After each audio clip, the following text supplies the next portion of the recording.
Welcome to History with Herodotus, where the boundaries of time and space are bridged by the power of human curiosity. Today, we embark on a fascinating journey through the annals of history as we delve into the captivating era known as the Golden Age of Piracy. This was a time when the world's oceans became a stage for daring exploits, cunning strategies, and legendary figures whose names would echo through the ages. To understand the complexities of this intriguing period, let us first set our gaze upon the broader canvas of history in the late 17th century. The Caribbean Sea, with its crystal-clear waters and numerous island havens, had become a melting pot of cultures, interests, and conflicts. European powers such as England, France, Spain, and the Netherlands were vying for control over these strategic territories, each seeking to expand its colonial empire and dominate the lucrative trade routes. It was amidst this backdrop of colonial rivalry and maritime competition that the seeds of piracy were sown. The privateering system, where governments commissioned private vessels to attack enemy ships, had become a common practice among European powers. However, as the wars between these nations ebbed and flowed, many privateers found themselves without employment or letters of marque, leading some to turn to piracy as a means of survival. One of the pivotal figures in this formative period was Henry Morgan, a Welsh pirate and privateer who would later become the governor of Jamaica. Morgan's exploits against Spanish colonies and shipping are the stuff of legend, showcasing the blurred lines between piracy and privateering.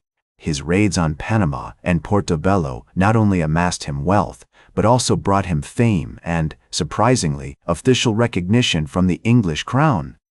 The late 17th century also saw significant advancements in maritime technology and navigation, making it easier for ships to traverse the oceans and find safe havens.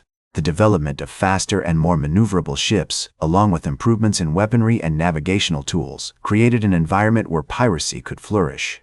Islands like Madagascar, Tortuga, and Nassau became pirate havens, offering refuge, repair facilities, and markets for plundered goods. As we navigate the waters leading up to the Golden Age of Piracy, it's essential to consider the social and economic conditions on land. Poverty, lack of opportunities, and the harsh realities of life in the 17th and early 18th centuries drove many to seek their fortunes at sea. For some, piracy offered not only a means of survival, but also a chance for adventure, freedom, and even social mobility. The English Revolution and the subsequent Glorious Revolution had significant impacts on the political landscape, affecting the maritime world and the practice of privateering.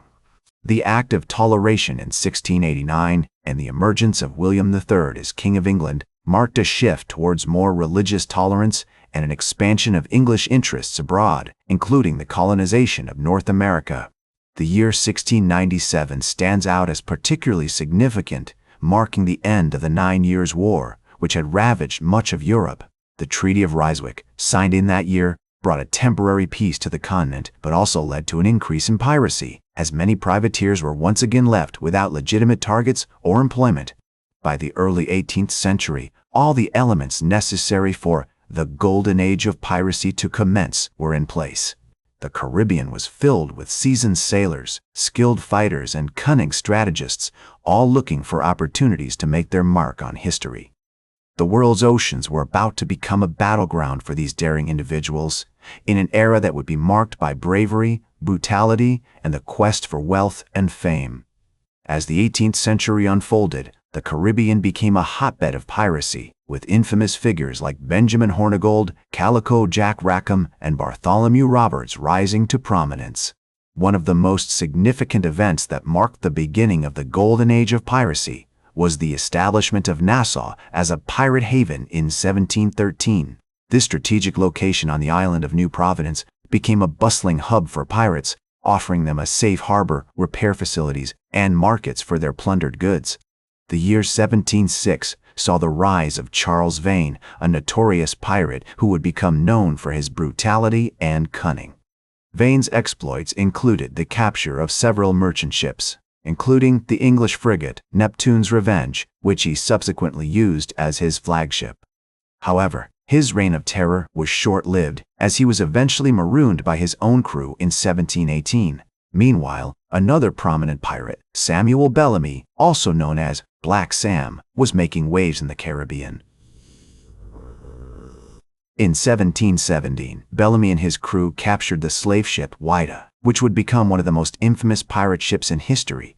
The Whydah was later wrecked off the coast of Massachusetts in 1708, but not before Bellamy had amassed a vast fortune and earned a reputation as one of the most successful pirates of all time. The early 1720s saw the emergence of Edward Lowe, a pirate notorious for his cruelty and violence. Lowe's exploits included the torture and murder of several captives, earning him a reputation as one of the most feared pirates on the high seas. His reign of terror lasted from 1721 to 1724, during which time he captured numerous ships and amassed a significant fortune. As the Golden Age of Piracy reached its peak, pirates began to target larger and more lucrative prey, including treasure fleets and merchant convoys. In 1722, the pirate ship Queen Anne's Revenge, captained by Edward Teach, also known as Blackbeard, ran aground off the coast of North Carolina. The wreckage was later discovered in 1996, providing a unique glimpse into the lives of pirates during this period. The infamous pirate Bartholomew Roberts, also known as Black Bart, rose to prominence in the early 1720s. With over 400 ships captured during his career, Roberts is often considered one of the most successful pirates in history. His exploits took him across the Caribbean and into the Atlantic, where he preyed on unsuspecting merchant vessels. In 1724, the British government launched a concerted effort to suppress piracy in the Caribbean, with the appointment of Woodes Rogers as governor of Nassau. Rogers, a former privateer, was tasked with cleaning up the pirate haven and restoring order to the island. His efforts ultimately led to the decline of piracy in the region, as many pirates were either captured, killed, or forced into hiding. As the Golden Age of Piracy drew to a close, pirates like Jean Lafitte and Calico Jack Rackham continued to operate in the Caribbean, albeit with reduced success. Lafitte's exploits in the Gulf of Mexico and the Caribbean earned him a reputation as one of the last great pirates of the era, while Rackham's crew, which included the infamous female pirates Anne Bonny and Mary Red, captured several ships before being eventually caught and executed in 1720. As the Golden Age of Piracy drew to a close, the British Navy's efforts to suppress piracy began to bear fruit. By the mid-1720s, many notorious pirates had been captured or killed and their crews dispersed or forced into hiding. The likes of Calico Jack Rackham and Anne Bonny, who had once terrorized the Caribbean, were now nothing more than a memory, their exploits relegated to the annals of history. The pirate haven of Nassau, once a bustling hub of illicit activity, was transformed into a legitimate British colony, with Woodes Rogers at its helm. The decline of piracy in the Caribbean had significant consequences for the region's economy and politics. Without the constant threat of pirate attacks, trade and commerce began to flourish, and the British Navy's presence helped to maintain stability and security. The legacy of the Golden Age of Piracy, however, continued to captivate the imagination of the public, with tales of swashbuckling adventurers and buried treasure inspiring countless stories, songs, and legends. As the years passed, the Golden Age of Piracy became a nostalgic reminder of a bygone era, a time when rebels and outcasts could challenge the authority of empires and forge their own paths. As the historian Douglas Botting once said, pirates were the first internationalists, recognizing no frontiers, no flags, and no masters. This spirit of independence and nonconformity continues to inspire people to this day. With the Golden Age of Piracy remaining a fascinating and enduring chapter in the history of the world. Today, the Golden Age of Piracy is remembered as a complex and multifaceted phenomenon, driven by a combination of economic, social, and political factors.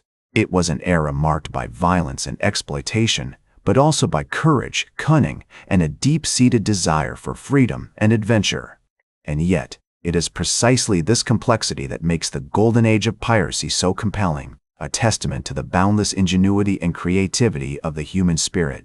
The Golden Age of Piracy may be over, but its impact on popular culture and our collective imagination continues to be felt.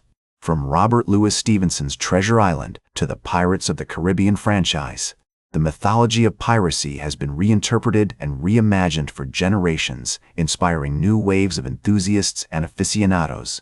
That's all for today's History with Herodotus. Remember to like, share, and subscribe. And until next time, remember that, to understand the present, we must first understand the past.